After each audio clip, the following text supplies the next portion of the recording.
Colts and Rams. I think it's a good spot for the Rams. Sean McVay, off a disappointing close loss, they come back home. They have the second highest grade by PFF of any team in the league. Rams are a really good team that dominated Philly in Philly for a half. Puka and Devontae Adams have been outstanding, the best receiving tandem in the league, and the defense leads the NFL in sacks. So Daniel Jones, and he has a good O-line, is going to face real pressure. The offense last week for the Colts came back down to earth a little. They were 2 for 8 on third down. They weren't very good. And their defense has major holes on the back end.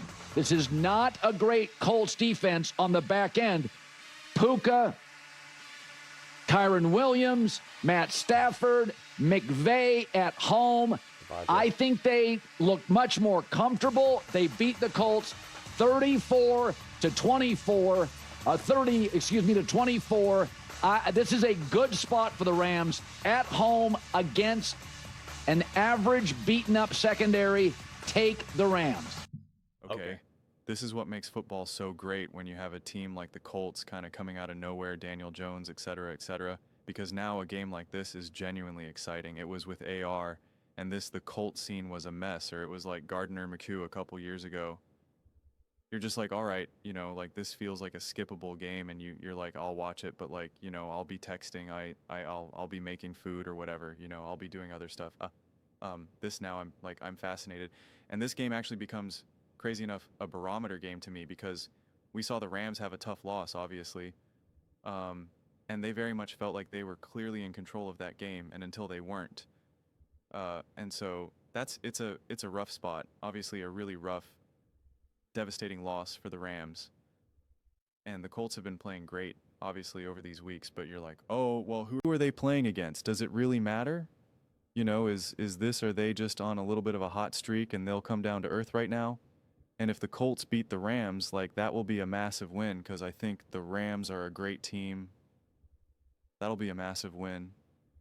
And if the Rams convincingly beat the Colts, then it's like, then it'll be really kind of interesting, because then you'll be like, well, can the Colts hang with the good teams, or did the Rams just beat another great team?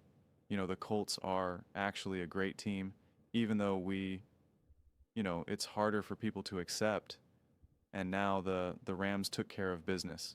So it's like it's going to be so fascinating to see just how the flow of this game unfolds, because this is one of those games where I genuinely can see pretty much every outcome, except for the Rams being just clearly outmatched and outplayed, and you're just like, oh God, the Rams do not look good. Like, I don't see that. But I could see the potential of the Rams just making Daniel Jones look like New York Giants Daniel Jones. But I could also see this game go absolutely back and forth, and you're just like, man, we got a shootout between Daniel Jones and Matthew Stafford. I'm going to trust the Rams offense more than I trust the Colts, at least right now, until the Colts, give me reason otherwise. But, I'm just a huge believer in Matthew Stafford, Sean McVay, Devontae, and Puka Nua. So, like, it's going to take a lot more than, a tough fourth quarter for me to start to lose faith in that. And I do trust this Rams defense tremendously. But the reality is that the Colts have dealt with tough pressure and tough defense, from the Broncos specifically. And Daniel Jones just did such a beautiful job. They kept saying, I watched one clip with Mark Clareth talking about, the Broncos unable to really get to Daniel Jones, and Daniel Jones was just getting rid of the ball. I mean, like, he was just, when there was pressure, he was just getting the ball out, getting the ball out, getting the ball out, getting the ball out. And so he's been doing a great job. So I'm fascinated to see what this Rams defense looks like against the Indianapolis Colts. And I think Shane Steichen does a great job with quarterbacks, helping them deal with pressure, giving them outs, giving them solutions to the problem of the pressure.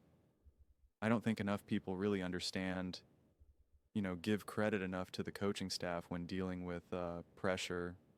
When you're a quarterback, we always just say, like, oh, this quarterback's great under pressure, this quarterback's great at this. And it's like, yeah, there's obviously going to be an inherent skill with that, but a lot of times the coach is the one that he's giving you outs. He's giving you solutions to the problem. And I think Shane Steichen has proven him his ability to do that with Garner McHugh, Daniel Jones, now did it with Jalen Hurts in 22, did it with Justin Herbert. Like he's a great coach that helps quarterbacks elevate under pressure. And again, when I mean pressure, obviously I mean like getting to the quarterback pressure. And so I'm fascinated to see how that continues to look and what the Rams will be able to do. So this is such a cool game for me because the Colts to me are still very much a question mark, and I very much do believe in the Rams, and it's just like I'm just fascinated. I mean, I could see this game being like ugly for the Colts, where it's just one of those like 42-14 games, and it's just like that was fun while it lasted. Or I could be like, we were watching this game and we're like, man, the Colts are for like Daniel Jones and the Colts are for real. And now the Rams have like a tough game ahead of them, right? Like it's like, no, this isn't like an easy bounce back. Okay, we need to bounce back because we let the game get away from us last week. Like, no, you're now in it against a tough team, right? So a game like this ends up just, from my viewpoint, being so much more interesting, and there's a lot more to learn from both these teams right now. There really is. And so, yeah, I'm just genuinely excited here, and I am curious to see how, because it's funny. I don't think the offense needs to bounce back in a game like this. I know they ran out of steam a little bit, obviously, specifically in that second half. But I don't think you watch that game. In truth, when you watch the Rams-Eagles, I don't really think you're like, H, the defense is just not good enough, or H, the offense isn't just good enough. But I do feel like the defense is going to have a much more chip on their shoulder, and the feeling of I just want to I want to just crush this opposing quarterback, and I want it to be for all 4 quarters. That it is just, we are just not letting this other team get any opportunities. And so I do think you're going to see this defense come out like they're on fire more so than, say, this offense. And again, how Daniel Jones responds to that, how Shane Steichen responds to that, to me, is just going to be incredibly fascinating. Incredibly fascinating. So this is a game that I am most definitely looking forward to. But those are just my thoughts. I'd absolutely love to hear yours. What do you guys all think? Los Angeles Rams over the Indianapolis Colts. You think this should be an easier game for the Rams or a sneaky hard one? Let me know in the comments below. I read every single comment. It's whether you agree with me or disagree with me. Either way, let's get in some discussions. Let's get in some fights. But ultimately, let's just have some fun. Please do consider subscribing. We are building an amazing community here and absolutely love to see you part of it. I want to build something that we all genuinely feel connected to, something that we're really excited to be part of. I think we're well on our way to doing it. And please don't forget to give this video a thumbs up, as it really does help with visibility and the algorithm. Thank you so much.